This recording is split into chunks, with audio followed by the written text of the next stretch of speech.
shase de free NPP wasunko kroko amanyoko nim na nyankopon ya domo a wochena da ye di anim ye a November bosome no ne da etoso enan na eduru sabra no de anache se ne omani abrese krodom ni nyina ne se ne odi okokromoti ekwa akoto aba na si ahene ne atu ahenefo a kire se nipa maako nan a aka so peso ohim franka edidi NPP amanyoko no animu no me kire yera kompreko Canada Japan na afei Ghana mampani abedi akiri Dr. Mahmoud Baumia na aka ne so afo no hweku adwuma eso oru afriye akoto na afei yera Francis Adanimo wani omako akoto omso abase omo hwan na sefata so otimidi amanyoko no animu na no na nrada hoboa no mu nguso no a empanifo kokotwa hia mu a ene obo moden kodi ano baba ye hwe se de beya abato ni mu na afei abato no akiri no asomdwe betimi aba na no na twotwerofo pani ede ma amanyoko no NPP mekire yera Justin Kodua from Pon ede tudwa akire se sabrede omako akokasa bia na no akire se o asomdwe mapa obi atene ho ase a wo ba bedi dwuma no se de se na ni nyina mu no de ma wo mu si su gina ye pa se ne beto aba na wie kwabra ne san mateme ho de afira amanyoko nim edi sabrede omode nkrata de ato omo ahweb se wo mu a omu gina ni nyina de omo sabe hyase no masensan de akire se se to aba ne wie odi nkunimu wo ani nkunimu enya de a ufira amanyoko nimu ene ni jeda ema osno kukuko amayoko no ene ne se yenyanim se memeda eda yenimi party the Bruni friend electoral college no ebehia our 277 centers akotro aba obi a oba be frankatufo ama the party no entene the National Council of Elders eto omonsa efre nipa nan a omo prese omo bedi party nanim owo 2024 election no se omo bra no mo nhia akonya ne bai ema aspirant obi a timi che na dwen so far adwuma akoso be bia wonti no me bia se eno so ma ho akonya ema chairman oda presidential election committee no any parties no so timi yohano ye nyina adwe ko benkrom ema nipa enan a omo prese omedi party nanim no ede omonsa ehye krata ase se ena adwumadi e course no omogitum na afi so se dia abato ne beko memede ebe se beko mu ho se enko mu ho omagi atum ena afi so se ekotu wi a omu enja party no omedi party na chi ama ni pakwa party ni beyi no so omobo ne chi dom ama ye nyina adwumaden a eda ye nim anso hono mo a ne era Justice Kodua from Pon ensanso ede atudwa akirem se sabrede omode nhyehyeye ahodo na de agu akwamu a wo hwese abato no edi animu no be yasomdwe na akodwojo pa Chairperson Council of Elders, Chairperson Council of Patrons, and a constituency IT coordinator. Omo and a besha abato or constituency wo. Enam sa sunti. Yes say so we a national officer, so we a regional officer, or your constituency officer. We need track bia wa abato nim. Nti wo kwa national ID card na or the common mo a. Penifo o mehwe so odi wa abonum. Uwi a awakoto aba no otu wi a wo firi ho. Bebi ebeto aba no obi anu hu kwan se obehye aspirant bi atade na se ne che na so de ni posters bi ebeba ho. Wa obesa no ye ma wonto aba ni bi ana police force ebecho. Aveyem free amanyosem so na ye monwura pomdi emu na ye body ewura pomdi mu dia na ye nuanom asabre wo mu kidney asabo no hawaba ho na chimato aba ho waso utimi ko no kokogye pomdi ne sede be ya wonso nkwan na wodi wasase so ne biba beka ho na yawo wo famu no esu betimi atientie ne okopie mu ewo kolebu abaya asabe a wo mu obaabi soronko ho no mu a ene enkomo ko no makakotena na ne omadi omu nsem no ha no babaya ne a kire se ne doctor oba ye ni ntie ko hoi na nansentem ene ne ebo a ebeto odwa akese ye gye ne nam so mani omutumu kakra ne no ena je so omo kwa akogye apomudi no ye akwa ebibie ho beko no na ese obi ni wo na hu ba bi a wonfo ani nkire eno enam so mani ho nsem ne ho nteye aba o man Ghana mu oye kire ne amanfo mbekasa ka afa ho obi akasa bi e de afa ho na nso ni nyina mu no se be wi akwa akoda ne book bi din wo man Ghana mu enam so masabre ya me ne wo kasa de ene opani pa wo no ena apomudi aso ye no wotua no yeru akwa agima manu ena ne wode nteye de aba monten so a wonam kasa mafo a wo no ehwe apomudi ho nsem so e waso ye ho ho e de twidwa kire se sabre de wahye sapomuden no omohwe se ne ya asabia kolebu aban ya asabia wo mbehwe na animu ya wo matimi abie di ama wo mo se de be ya apomuden mapa a wo mo nso ehwehwe so mo nsabeka no wo mo betimi enya. So the dialysis center, that's renal center at Kolebu, has been down for some weeks now, or it's been closed for some weeks now. And so there have been a number of calls from civil societies, the general public, that the place should be open. This has moved the Honorable Minister, who had summoned a meeting between him and the Chief Executive. So the Honorable Minister have directed that the place should be open with immediate effect. You have the issue of the pricing as to whether we are coming up with new prices or we are going to maintain the old price. For now, it's the old price, it's not a new price. There's no new price yet. Even if there is the need for a new price index, the general public will duly be informed. We all know the processes by which a price can be taken effective, where it has to go through Parliament for approval. Government has taken serious note on that. There are a lot of discussions going on, policies to be formulated as to how we can be able to sustain that, if we should roll it out on and add it to the decks of the NHIA, so that we will not have the NHIA being collapsed by overburden or bills and all that. And so a lot is being done. The minister is in charge and is making sure that people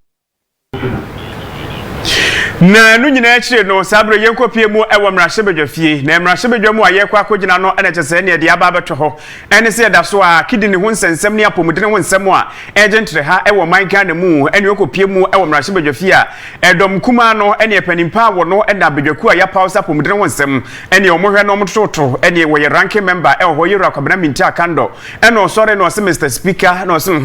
masem ha me pa ene se dialysis ho nsem ne ejentre ha wo manka na mu esanse baso my papa mudene de ehunhia pa se behye mo mrahye badwafie ha yetimi etotototo na eno no wo kire se free se ho nsem ba ye twamenbo ho nsem ebetwa ho ade se obi eka bie na afa esukura pokolebu ade ekura nso asa ba behwe mu nyasem ketwa eno ntim mrahye badwamu yenso ye den de afa ho etinkame de nkam susu pa senkede mani mu ya ye hwe se soafo a wono hwe apomudene ho nsem so enke betimi ato nsa ne de afra no no aba be kirikiri mu no obi ate ne ho ase ena afa esu ana mutuo bi a ompese omutu edefa ho. Parliament as a whole should be deeply concerned about the persistent closure of the renal unit outpatient department at Kolebu Teaching Hospital.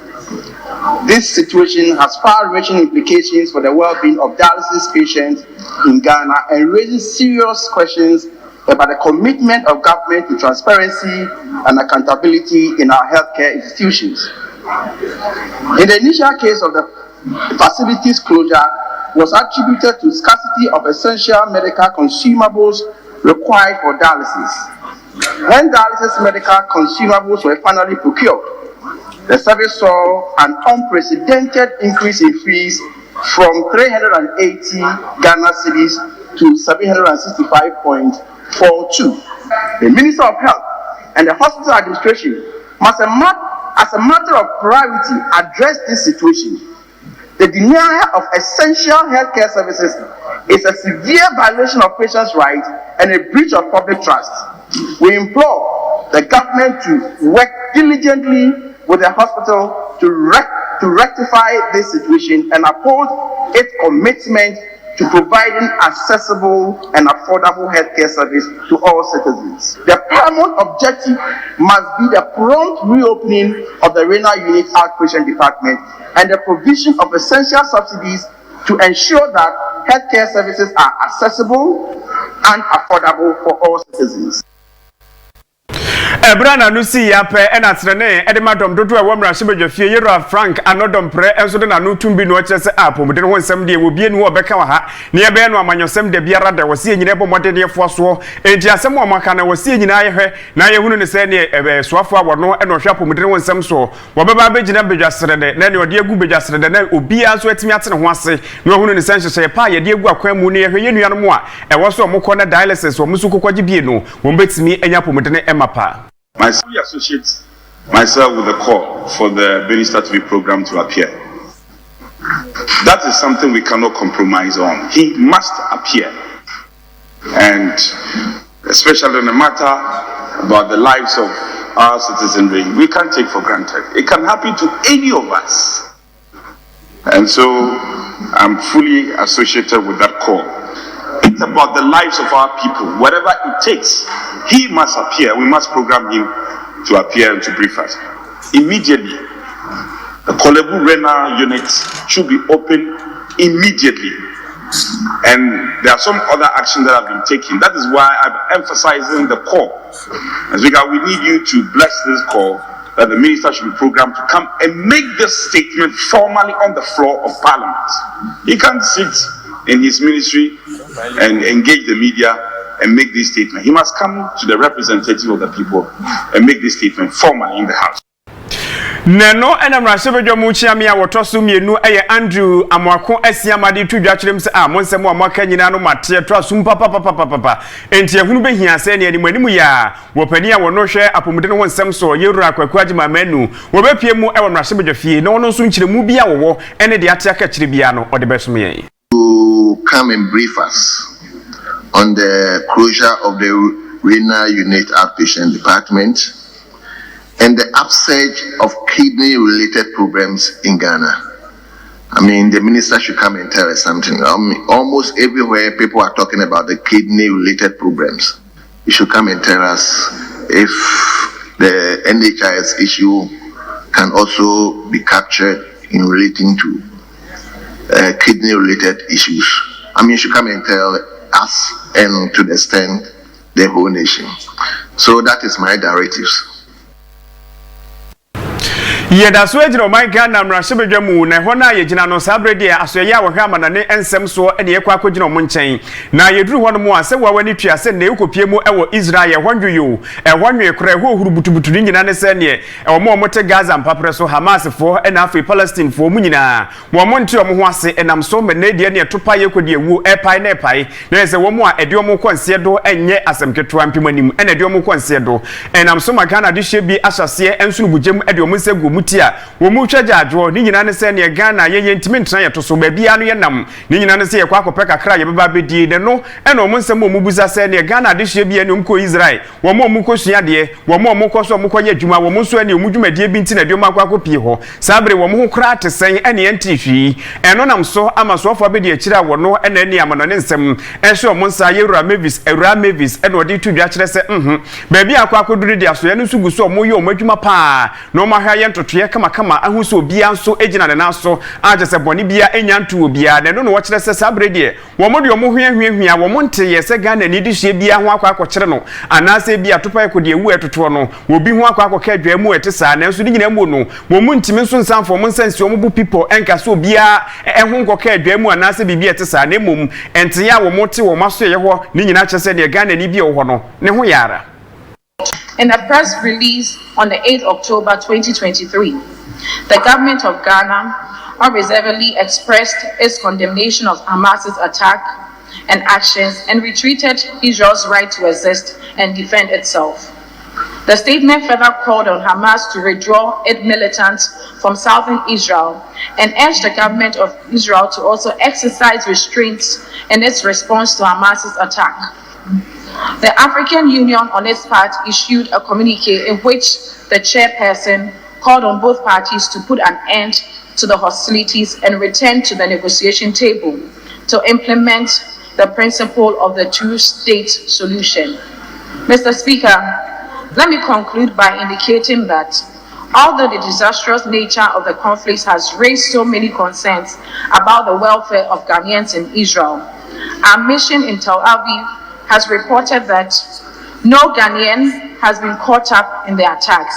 and the Ghanaian community is safe. As of now, the issue of evacuation of our nationals from Israel has not been raised. In addition,